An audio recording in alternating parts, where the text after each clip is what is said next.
Madame, Monsieur, bonjour et bienvenue dans votre émission Parlons vrai, l'émission qui retrace les parcours, les combats des célébrités que vous voyez à la télé, sur les réseaux sociaux ou bien même sur scène.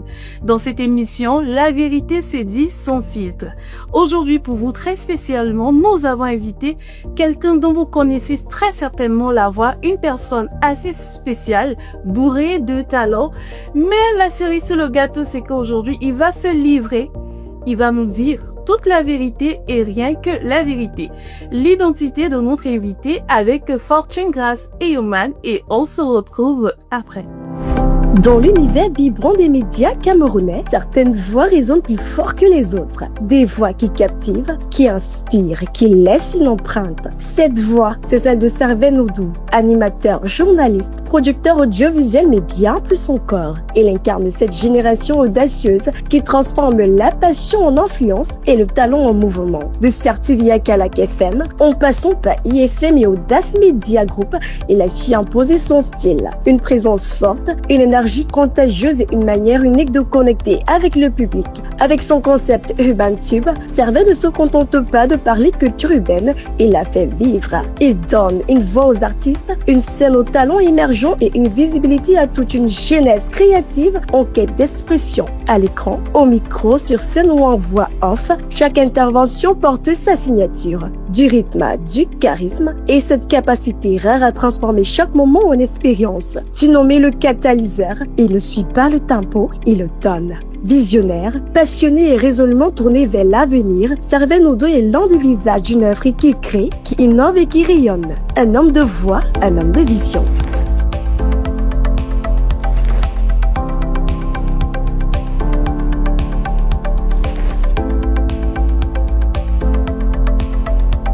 Merci à Fortune Grace Eyoman pour ce beau portrait de notre invité qui est déjà bien installé sur ce plateau.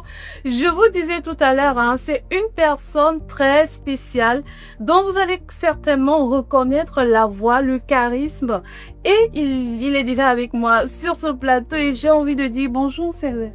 Bonjour Léa, bonjour à tes téléspectateurs, un grand plaisir d'être là aujourd'hui. Le plaisir est partagé parce que je rappelle que ça fait plus d'un mois qu'on essaye de caler cette émission et étant donné que tu es une personne assez occupée, c'était assez compliqué quand même. Donc merci d'être venu aujourd'hui. Écoute, c'est un grand plaisir pour moi d'être là. Heureusement, on a pu trouver une date et surtout une sorte d'heure qui nous arrange. J'espère qu'on va faire de très belles choses ensemble aujourd'hui. Moi, je l'espère aussi. On va faire de très, très belles choses aujourd'hui. Et vous savez, dans cette émission, il n'y a pas de faux semblants. La vérité se dit sans filtre. Alors, avant de donner l'opportunité à notre invité de jurer de dire la vérité, toute la vérité et rien que la vérité, j'ai envie quand même de prendre ton avis sur ce beau portrait qui vient tout juste de passer. Quel sentiment t'anime en ce moment? Un portrait bien élaboré. J'ai beaucoup aimé le fond. Ça se voit qu'elle a eu à faire des recherches sur moi. Yes. Et je me sens quelque part privilégié. J'aimerais lui dire merci énormément d'avoir pris du temps pour élaborer cette idée. Alors, je te dis, tu n'es pas au bout de tes surprises parce que j'ai réservé beaucoup de surprises pour toi dans cette émission. Et j'espère que tu vas aimer. J'ai hâte en tout cas de découvrir. Donc, tout de jeu, voilà, comme je le disais, Servais, tu vas devoir jurer de dire la vérité, toute la vérité et rien que la vérité parce que vous êtes dans l'émission Parlons vrai. Ici, la vérité se dit sans filtre.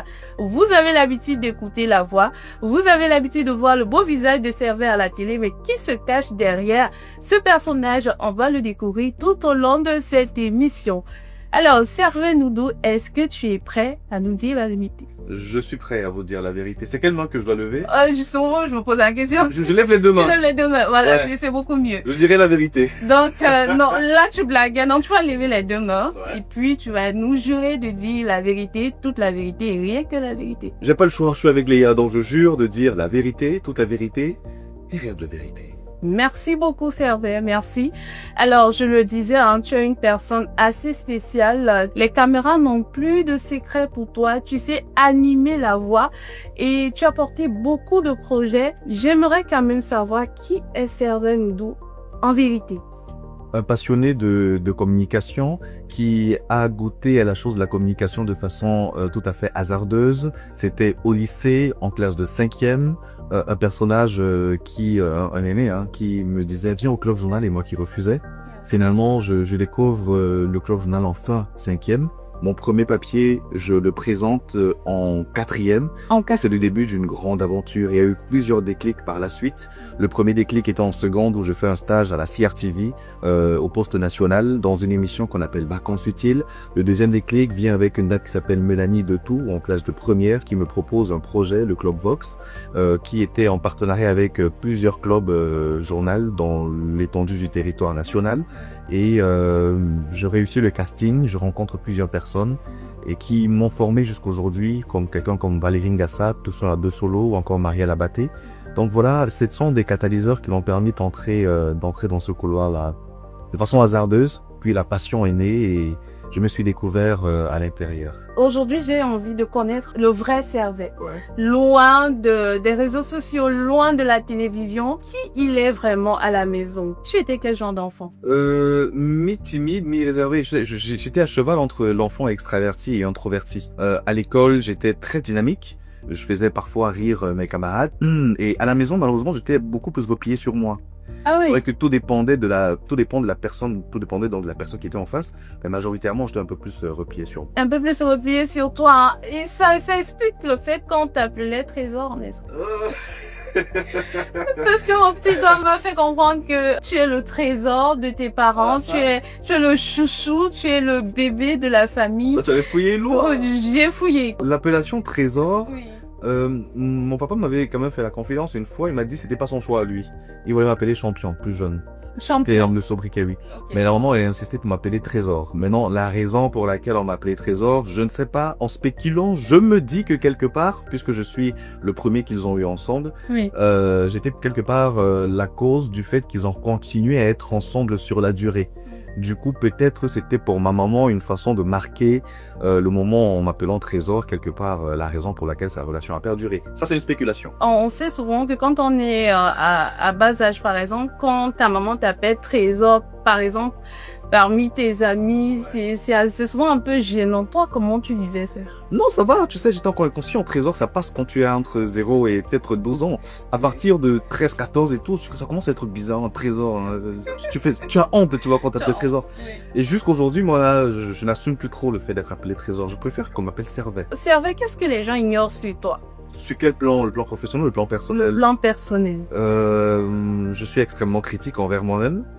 Oui. Qu'est-ce qu'on ignore sur moi? Je déteste sortir. Ah oui. Je suis casarnier, tu vois, je déteste sortir, je suis un gros flemmard. Je préfère rester couché à la maison, voir la télé et j'aime énormément voir les dessins animés. Si aujourd'hui tu es Servais Noudou, c'est parce qu'il y a eu un parcours, tu as dû affronter plusieurs choses pour arriver à ce niveau aujourd'hui et j'ai quand même envie de te demander, as-tu rencontré des difficultés dans ton évolution, dans tout ce qui constitue Servais Noudou aujourd'hui? Bien sûr, énormément de difficultés. L'une des toutes premières est située sur le plan familial. Oui. Parce que j'ai un papa qui n'a pas toujours voulu que je fasse dans la communication. J'ai dit tantôt que j'ai eu affaire à avoir comme déclic en classe de seconde cette participation à l'émission Vacances utiles oui. à la CRTV, mais je ne l'ai pas terminé cette émission, je l'ai pas terminé ce stage. Parce que le papa, il m'a dit, si tu continues, tu sors de ma maison, par exemple. Ça, c'est la première difficulté. Déjà, amener les parents, ou bien le parent particulièrement, parce que la maman, c'était un peu plus facile avec elle, à comprendre le choix que tu fais. Oui. Ça, c'était la première difficulté. Quel était le choix du papa, par exemple? Mon papa, il était militaire. Donc, du coup, il voulait que je fasse l'armée. Oh. C'est pas que c'était impossible, tu vois, j'ai le charisme pour. Oui. Mais... Oui, on te croit. Tu as le charisme pour. Mais voilà, c'était pas une passion partagée. Okay. Et ça suscitait en moi quelque part de la révolte. Il voulait en deuxième choix que je sois enseignant, mais c'était pas également mon partage. Donc voilà. La deuxième difficulté, c'était quelque part c'est vrai que j'ai eu l'avantage d'être dans l'aventure Vox Africa. Oui. Mais à cette période-là, je n'ai pas eu la possibilité réellement de poursuivre dans la constance en télé. Ok. Pourtant, Dieu seul sait à quel point la constance est tributaire, donc je veux dire, la performance est tributaire à la constance. Pour être un bon performeur, il faut être beaucoup plus sur place. Difficilement, les gens m'ont tendu la main dans le sens où il fallait finalement croire en mes projets durant une certaine période. Oui. Donc voilà, quelque part, les difficultés que j'ai rencontrées. Mais après, qui parle de difficultés, parle également d'opportunités. À un moment donné, également, certains m'ont tendu la main par la suite. Donc, ça veut dire qu'on sort d'une vague de difficultés. On a une sorte d'opportunité avec quelqu'un comme Valérie Ngassa, qui est jusqu'ici l'un des réalisateurs avec qui je travaille le plus. À qui on fait ce coco de... Le mec, il a plus de 55 ans, tu t'imagines? Plus de 50 ans quand même, je vais pas dire n'importe quoi. Mais il fait confiance à un jeune qui a plus de la moitié de son âge. C'est incroyable. Il gagne des millions, il a travaillé sur de grands projets, mais il m'a fait confiance. Ils sont très nombreux également dans ce contexte-là. Ils sont très nombreux et j'ai quand même envie qu'on reste sur les difficultés. Qu'est-ce qui t'a motivé à continuer, à ne pas baisser les bras? Parce que il y avait d'abord les parents, il y avait le fait que le papa n'était pas d'accord avec la communication, il y avait le fait que tu n'as pas eu des mains tendues, mais tu as tenu quand même parce qu'aujourd'hui on parle de Cervelle Noudou.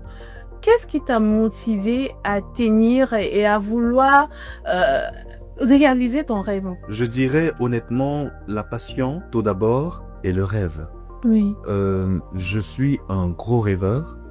Tout ce que j'ai eu la chance de mettre sur pied, j'ai toujours pensé cela en amont.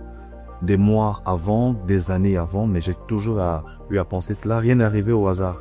C'est-à-dire, malgré mes conditions, parce que je sors quand même d'une famille modeste, malgré mon âge, parce que majoritairement, ce que j'ai eu à accomplir, difficilement, je trouve des personnes ayant mon âge, ayant accompli cela avant, c'était beaucoup plus le rêve qui me guidait.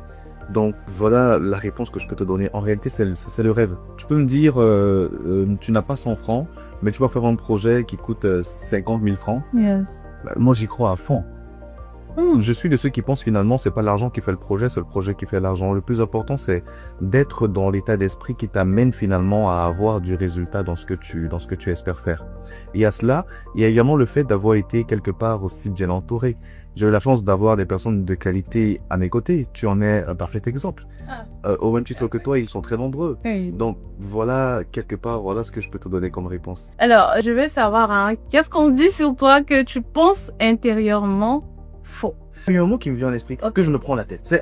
Les gens me disent souvent, à première vue, quand on te voit, ta manière de faire, on a l'impression d'avoir quelqu'un d'extrêmement prétentieux, tu te prends la tête, tu marches comme ceci, tu parles comme cela. Du coup, toi, vraiment, j'ai pas, donc, on me dit souvent, a priori, hein, c'est-à-dire que je me prends la tête, mais c'est quand ils entrent dans mon fond intérieur, lorsqu'on se côtoie, qu'ils se rendent compte que peut-être ils se sont trompés. Dans À vous à la maison, à chercher à connaître le personnage de Cervelle Noudou parce qu'il n'est pas orgueilleux, il n'est pas prétentieux. Donc, on va continuer avec cette émission. Et si vous venez de nous rejoindre, vous êtes dans votre émission Parlons Vrai et l'invité du jour, c'est Cervelle Noudou. Il est producteur, réalisateur, coach voix off, enseignant. Alors, Cervelle, tout à l'heure, on parlait bien sûr hein, des difficultés que tu as eu à rencontrer. Est-ce que tu as dû sacrifier quelque chose à un moment donné? Bien sûr, énormément de choses.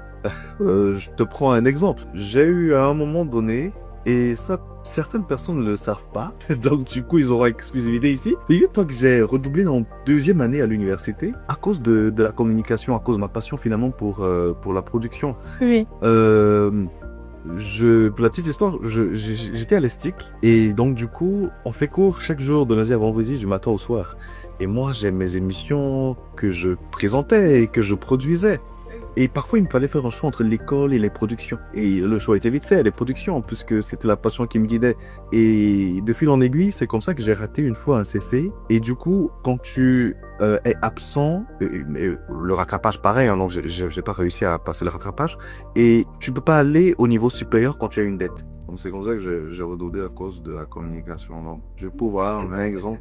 Et sur la vie personnelle, est-ce que tu as eu à faire un sacrifice pour la communication? Dans les relations, peut-être l'un des reproches qu'on m'a toujours fait dans les relations, c'est le manque de disponibilité. Oui. Et peut-être, si je puis dire, l'instabilité émotionnelle. C'est beaucoup plus ceux qui sont dans la communication et dans la création, donc les monteurs, les réalisateurs, Oui. qui peuvent réellement comprendre Tu sais, quand je me dis, ça c'est mon point de vue, quand on est dans un métier artistique, on est tout le temps, tu vois, en train de réfléchir, de spéculer, on est tout le temps dans la création. Et quand on a quelqu'un en face qui n'est pas dans le truc, il peut pas réellement comprendre. Du coup, aujourd'hui, là maintenant, à 9h10, tu peux être heureux. Oui. Peut-être 10 ou 15 minutes après, tu es malheureux.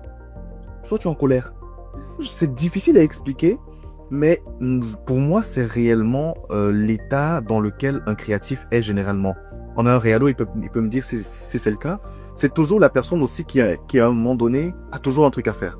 Il y a un dernier montage là qu'il faut qu'il termine. Il y a une dernière présentation qu'il faut qu'il corrige. Il y a un dernier invité qu'il faut qu'il rappelle. Du coup, tu as rendez-vous avec lui à 18h. À 18h30, parfois, il n'est pas disponible. Et parfois, il peut annuler. C'est pas volontaire. On se donne corps et âme à ce métier qui nous absorbe. Et c'est finalement parce que ce métier nous absorbe qu'on existe. C'est paradoxal, tu vois. D'autres ne comprennent pas cela, mais voilà, c'est ça qui nous définit. Et du coup, ça crée beaucoup de distance à la fois avec les amis, quelque peu avec la famille, mais surtout avec nos partenaires. Avec nos partenaires, hein, est-ce qu'il y a eu des moments sombres dans ton parcours? Des moments très très sombres où tu as eu envie d'abandonner, tu as eu envie de tout laisser tomber? Il y a eu ces moments-là et je traverse même toujours ces moments. Dis-toi, si tu rêves 100 et que tu atteins, je dis n'importe quoi, 80, normalement tu devrais regarder le 80 et ne pas te concentrer sur le 20% qui reste. Oui. Mais peut-être, je ne sais pas si c'est un défaut ou bien une qualité, je suis de ceux qui regardent parfois le 20% et qui se disent, bah non, tu avais 100, voilà que tu as une marge de 20% que tu n'as pas eu à atteindre. C'est énorme, essaie de te raviser pour avoir cela. Et on est tout le temps dans une sorte de cercle infernal. Donc voilà, c'est très compliqué. Trouver parfois les personnes aussi qui croient. Parce qu'on ne peut pas se faire seul. Oui. Surtout dans notre environnement, c'est extrêmement difficile. Ce qui fait que je traverse pour ma part parfois des nuits intranquilles. Et il y a ce facteur-là qui pèse en me disant, j'ai cet objectif, je ne parviens pas à l'atteindre. Quand est-ce que je vais l'atteindre? D'autant plus que tu prends l'âge. En fait, il y a une pression dans laquelle je me mets. Je sais pas si c'est bien ou pas, mais c'est une pression dans laquelle je suis parce que je suis toujours en quête de performance. Je suis dans une rigueur permanente. Est-ce que tu peux partager avec nous un moment très très sombre où vraiment tu étais au bout du tunnel, comme on le dit souvent? Je vais être honnête avec toi. Ah, je veux l'honnêteté, donc merci. Et cela quelques temps, je traversais une période extrêmement difficile sur le plan personnel. J'avais des partenaires qui étaient censés, j'avais dû faire des travaux. Oui. Au moins, j'étais sur 3 ou 4, maximum 6 lignes, financièrement parlant, des lignes que je devais naturellement avoir. J'avais rendu certains travaux pour la plupart. J'étais engagé dans des productions personnelles, mais tous mes clients, si je puis dire, ou les partenaires, personne d'eux ne voulait débloquer financièrement parlant. Et jusqu'aujourd'hui, il y en a qui n'ont même jamais eu à débloquer. C'est-à-dire, tu prends des engagements parce que toi, tu as déjà terminé certains services et donc tu attends un certain apport financier, mais rien n'entre. Sauf que tu as déjà commencé certains engagements. Et on est allé avec toi sur la base d'une sorte de capital confiance. Ta confiance est donc remise en question à cause de certaines autres personnes. Donc, moi, je veux faire ressortir dans ce propos la malhonnêteté de certaines personnes. Donc, voilà un exemple. Et quel sentiment t'animait, par exemple, en ce moment-là? De la déception. De la déception, pourquoi? Parce que tu es étiqueté quelque part comme étant soit un malhonnête. En réalité, pourtant, tu as tout mis en œuvre pour que ça n'arrive pas. Oui. Mais tu es sous le joug finalement de la malhonnêteté de d'autres personnes. Okay. Et c'est tellement difficile, d'autant plus que tu te bats pour avoir une réputation, pour avoir une personnalité, et tu te mets à un certain niveau d'exigence et de crédibilité, sauf que tu perds cela à cause des personnes qui peut-être n'ont pas le même souci. Ils sont très très malhonnêtes parfois. Ils sont très malhonnêtes, rassure-toi Servère, dans cette émission, c'est l'honnêteté qui prime, hein. Et on va sortir des émotions et aller prendre notre rubrique, l'image de cœur.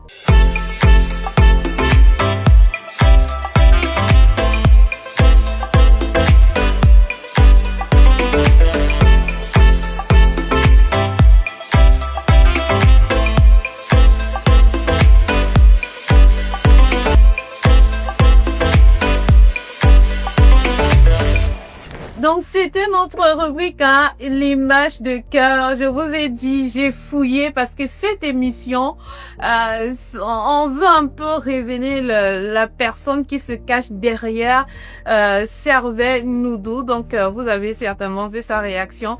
Et j'ai envie de te demander, hein, Servais, je dois d'abord dire qu'on a failli te perdre, comme on dit au quartier. Alors, quels sont tes ressentis face à ces images que tu viens tout juste de regarder? Si je commence par l'image qui est à l'écran actuellement, je me rappelle très bien de cette culotte. Je l'aimais beaucoup, tu vois. Quelle histoire derrière ce qu'il a fait? J'en avais acheté comme ça 3.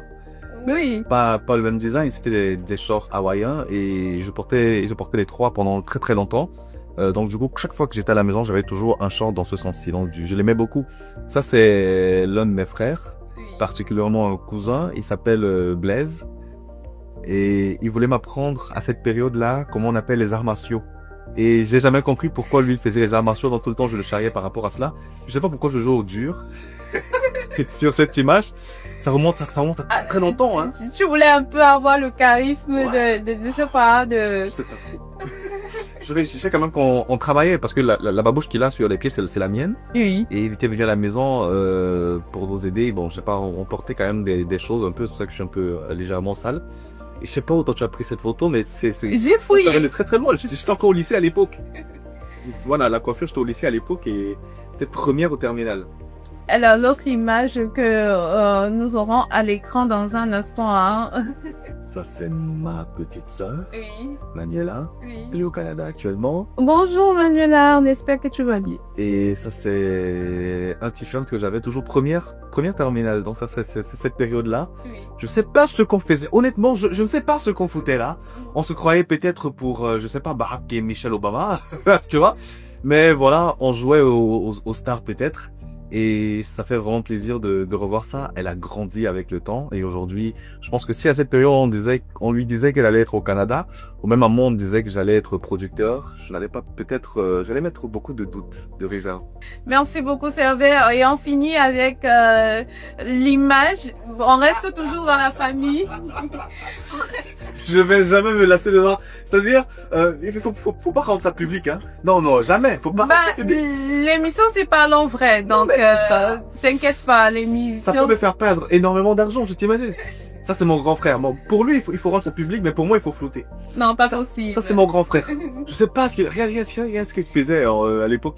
Il s'appelle Gura, c'est mon grand frère. Aujourd'hui, il est en Allemagne. Je te rassure, il est plus gros que ça. Et beaucoup plus beau, tout de même. À l'époque, il mangeait presque pas, tu vois. Je sais pas pourquoi il mangeait presque pas, parce que tu peux voir qu'il est... toi, tu mangeais assez, non? Non, ça, c'est pour le taquiner un peu. Oui. Non, ça, c'est une très, très vieille image, hein. Et on finit un peu avec la vie professionnelle, parce que là, je suppose que tu touchais déjà du doigt un peu la communication, parce qu'on peut remarquer la présence de l'humoriste Moustique le charismatique. Et voilà, raconte-nous un peu l'histoire derrière cette image. Ah oui, ça c'est, je crois, si je ne dis pas n'importe quoi, soit première au terminal. Oui. Toujours. Et oui, ça c'est une photo après une émission avec Moustique le charismatique. Quand il revoit la photo aujourd'hui, lui aussi il sourit. Parce que je ne suis pas le seul qu'on aurait pu perdre dans cette image.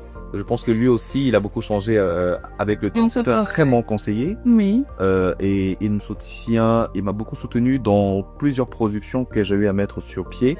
De cette période-là aujourd'hui, il m'a donné énormément de conseils. Hein.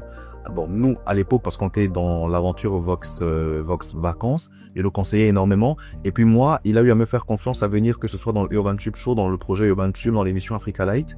Et tout le temps, il me donne toujours 2-3 petits conseils. C'était un plaisir d'avoir des personnes conduites à nos côtés dans notre environnement. Alors, quelque chose attire mon attention sur cette image, c'est ton style. Comme il faut le dire, hein, c'est ton style. Tu étais vraiment stylé, tu étais... Je pense qu'à cette époque, tu te sentais vraiment... comment dire... Pourquoi tu te moques de moi? C'est ton style, hein. Moi, j'ai beaucoup aimé cette image à cause de ton style, là. Et puis, ce sont des images qui racontent ton histoire, voilà, ton parcours. Mesdames, messieurs, ne faites pas ça chez vous, s'il vous plaît. La chemise, elle est sautée, elle est pétée. Je me rappelle cette All-Star, je l'ai portée, c'était presque, j'avais peut-être 2 ou 3 chaussures seulement. Oui. Donc je la portais à toutes mes occasions importantes. Donc quand j'allais à l'école, quand j'allais en tournage, le pantalon, je me rappelle même plus, mais ce qui est sûr, je l'ai épuisé. Donc j'ai vraiment gagné l'argent, c'est-à-dire, comment on dit, dépenser, consommer l'argent que j'ai dépensé hier. La chemise, peut-être, elle était sautée sur le cou, c'était peut-être la seule chose que j'avais à me mettre et voilà, j'ai porté pour y aller parce qu'il fallait que je sois. Pour moi, le plus important était d'être sur le plateau. Était d'être, je suis pas passé sur le plateau ce jour, donc j'étais, Tu étais spectateur. ça comme ça, oui. Oui. Donc, c'était pas un jour où j'étais programmé, mais pour moi, c'était important d'être là, regarder, voir comment les autres se comportent, voir comment le présentateur présente, voir comment ça se comporte à la régie pour mieux capter l'expérience. Moi, c'est très curieux à l'époque et ça n'a pas changé aujourd'hui. Donc, le plus important n'était pas comment j'étais habillé, mais le plus important était d'être là parce que c'était une occasion exceptionnelle, une occasion particulière. Pour moi, c'était l'occasion d'une vie. Oui. Voilà, participer à un tournage. Servais, merci beaucoup. Merci beaucoup pour ta sincérité. Merci de partager ces moments avec nous et avec toutes ces personnes qui nous regardent aujourd'hui. Et on va aller un peu souffler en pub et on se retrouve juste derrière. Agence de production photo et vidéo. Chez Hippo Digital, tout commence dès l'accueil. Un sourire, une équipe attentive. Un espace chaleureux où vous vous sentez immédiatement à votre place. Ici, votre projet n'est pas un projet de plus, c'est une priorité. Depuis l'accueil, la lumière vous guide vers notre studio photo. Un décor soigné, un éclairage précis, une ambiance maîtrisée. On ne prend pas juste des photos, on captive votre identité. Puis, naturellement, l'image prend du mouvement. Direction le studio de télévision. Plateau moderne, lumière professionnelle, cadre élégant. L'endroit idéal pour vos émissions, interviews et live. De retour sur le plateau de l'émission Parlons Vrai et nous sommes toujours avec notre invité du jour, Servais Noudou. Dans Servais, là, mais nous, on va attaquer un peu, tu vois, un peu ta vie personnelle. Il y a certains de nos abonnés qui ont tenu à te poser certaines questions. Donc, j'espère que tu es prêt. Ah oui, je suis prêt. Marié ou célibataire? Je suis célibataire, je n'ai personne dans ma vie actuellement. Alors, Servais, on sait tous que les hommes des médias ou de la communication sont souvent admirés. J'en parle parce que je suis une femme. Et comment toi tu vis cela? Positivement, et je me dis que ça fait partie des avantages du métier. Oui. Quand je parle d'avantages, c'est d'avoir à rencontrer énormément de personnes, pas forcément pour avoir des relations avec elles, des relations amoureuses, mais on est ouvert, on est dans un métier qui nous amène à embrasser énormément de personnes, des profils différents, des parcours différents. On a l'impression de vivre 1000 vies. Et pour moi, c'est un incroyable avantage. Alors, as-tu déjà eu à avoir des propositions un peu, comment on dit, un peu bizarres? Oui. Sans même que tu termines ta question, oui. Il m'est déjà arrivé d'avoir des propositions indécentes. Tu veux que je prenne un exemple? Oui. Des femmes. Et tu vois, une personne que tu n'as jamais rencontrée, qui t'écoute peut-être qu'à la radio, mais qui t'envoie des messages comme quoi elle est amoureuse de toi, de ta voix, et peut-être peut même te glisser des images indécentes dans ton WhatsApp ou bien sur Messenger. Un exemple bête en fait, voilà. Mais est-ce qu'à un moment donné, tu t'es un peu laissé aller? Non. Ça m'est déjà arrivé d'avoir des personnes qui me contactent après une émission, que ce soit à la télé ou à la radio, pour poursuivre, du moins pour mieux me connaître et veulent parler de certains projets, oui.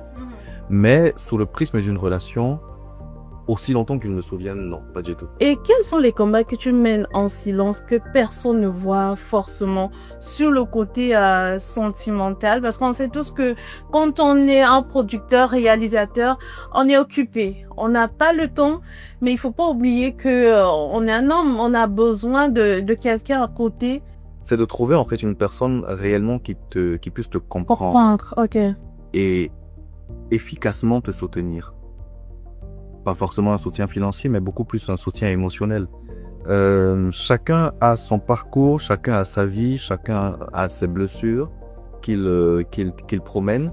Et donc, honnêtement, chacun a ses problèmes. Oui. Et à un moment donné aussi, c'est un peu trop demander à certaines personnes d'être là pour nous. Pourtant, elles ont besoin qu'on soit là pour elles. Oui. Mais pour revenir et rembobiner sur ce que j'ai dit plus haut, je me dis que tout créatif, à un moment donné, a besoin de quelqu'un qui est une sorte de refuge en réalité, Oui.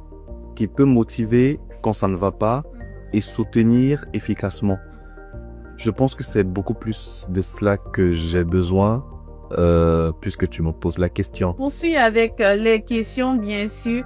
As-tu déjà été infidèle? Lorsqu'on parle d'infidélité, tu veux parler de l'infidélité sur le plan de l'amitié Non, pas face de l'amour, bien sûr. On est sur ta vie personnelle. Donc. On est à la télé, donc logiquement, je ne te dirais que le contraire de oui. Non. Tout à fait, donc c'est non. As-tu déjà eu à briser le cœur d'une jeune demoiselle ou d'une femme quelque part? Oui, malheureusement. C'est pas forcément volontairement, mais on reste des êtres humains faisant des erreurs. Donc oui, il m'est déjà arrivé de briser le cœur d'univers de plusieurs.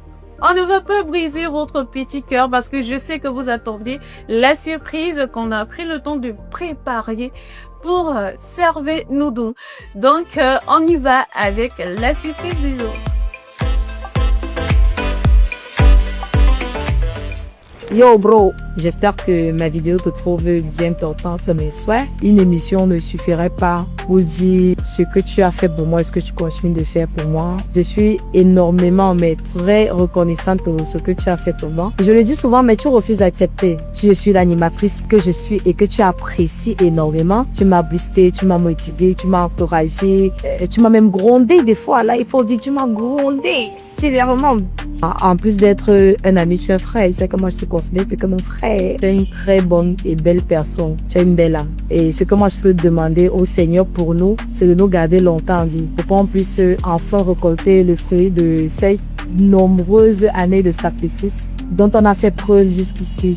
Salut Train, j'espère que tu te portes bien. Quant à moi, ça va super. J'entends toujours dire que on célèbre une personne majoritairement lorsqu'elle rend l'âme. Je profite de l'occasion qui m'est offerte pour te célébrer. Je suis fière de t'avoir comme grand frère. Si je t'ai né avant toi, je suis pas sûre que je devais pouvoir être autant forte, autant courageuse, autant résilient pour pouvoir faire face à l'adversité de la vie. Merci d'être ce grand frère toujours présent, à l'écoute et taquin. Je t'aime beaucoup. Tu es une personne importante pour moi et tu le seras toujours. Salut Léa Grèce, salut à tous les téléspectateurs de Parlons Vrai. Je suis très heureux d'intervenir aujourd'hui, un jour où un des plus grands talents de notre génération, une personne hyper inspirante, résiliente et téméraire, qui a des idées de fou malade dans sa tête. Alors observez, moi je le connais depuis trop longtemps déjà, je sais même plus combien de temps ça fait. En réalité, c'est un frère avec qui on a passé tellement d'étapes, tellement de difficultés, tellement de challenges, avec qui on a fait de grosses réalisations. Bien sûr, la plupart de ces projets ont été pilotés par lui-même parce que c'est une personne qui ne dort pas, qui peut passer 3 jours sans manger pour voir un objectif être atteint. C'est une personne qui se donne à 100% pour chacun des projets dans lesquels il se met. Si vous donnez une idée à Servet jusqu'à ce qu'elle sera réalisée, vous n'aurez pas de répit parce qu'il sera tout le temps dans votre dos pour pouvoir vous voir, vous surpasser et réaliser ce que vous vous êtes fixé. Servet Noudou, je t'aime énormément. Tu sais, bon ça tu le sais déjà. Maintenant, ce qu'il faudrait que tu saches, c'est que tu as énormément de talent, tu débordes d'inspiration et tu as tout ce qu'il faut pour réussir. N'oublie aucun de ces rêves, n'oublie aucun de ces objectifs que tu t'es promis de réaliser, que tu nous as promis de réaliser. Toutes les fois ou quelquefois je te dis que je suis pas d'accord avec ce que tu penses ou avec ce que tu dis, ce n'est pas pour que tu arrêtes de rêver, mais c'est tout simplement parce que je veux voir les choses se réaliser à la perfection. Tu sais très bien que c'est mon défaut de voir les choses parfaites avant même de faire le moindre pas, mais toi tu es très proactif et tu es très actif également. Je te remercie et je suis vraiment reconnaissant au très haut pour avoir une personne aussi smart et brillante que toi à mes côtés. Comme frère, chacun de mes projets sur lesquels tu as travaillé ont brillé de mille feux. Tous les projets sur lesquels tu m'as invité ont été superbement pensés et réalisés. Merci de m'avoir jamais abandonné et d'avoir toujours été à mes côtés. Alors, c'était la surprise du jour à Servet. Nous ne s'attendions pas vraiment à toutes ces personnes qui ont tenu à le célébrer aujourd'hui. Et je tiens à remercier Ornella qui a pris le temps de faire la vidéo. Aussi, ma petite Manuela et par Monsieur Rovi, Pascal. Merci beaucoup pour votre collaboration. Voilà, c'est vrai, on a tenu dans cette émission à te célébrer, à célébrer la personne que tu es, parce que tu es quelqu'un qui marque des vies, qui marque par des conseils, des actes.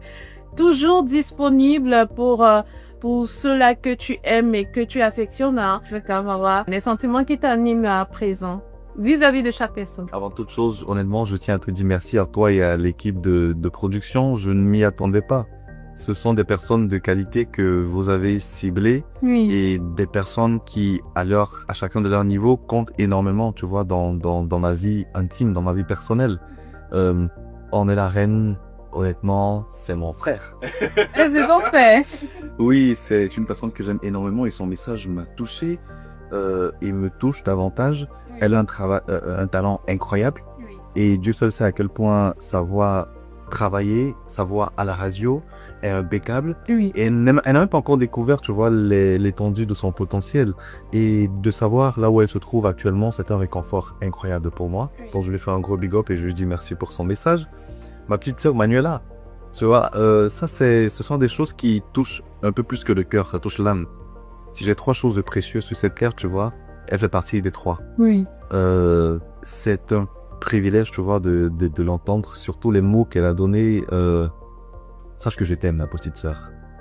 Et je suis là pour t'épauler, pour te soutenir et pour te taquiner.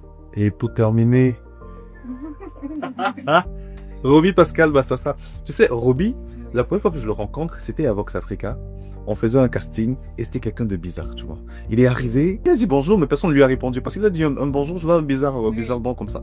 Il a porté une chaise, il l'a déposé, il a dit ah, vous n'allez pas porter vos chaises, c'est votre problème. Personne ne s'assoit sur ma chaise. Tu vois, un personnage énigmatique. Et puis de fil en aiguille, aujourd'hui c'est un frère. Peu importe ce que je fais, il est là. Il est hyper présent. Honnêtement, je l'estime beaucoup. S'il n'est pas dans ma vie aujourd'hui, je sais pas, je perdrai un équilibre, un pilier important. De savoir que dans la vidéo, il a dit qu'il n'est pas souvent d'accord avec certaines choses. Du moins, quand il me dit qu'il n'est pas d'accord, ça ne veut pas dire qu'il est contre. Je vais prendre cette partie, je vais lui dire ça chaque fois qu'il me dira qu'il n'est pas d'accord. Je te dirai, tu dis il n'est pas d'accord, mais ça ne veut pas dire que...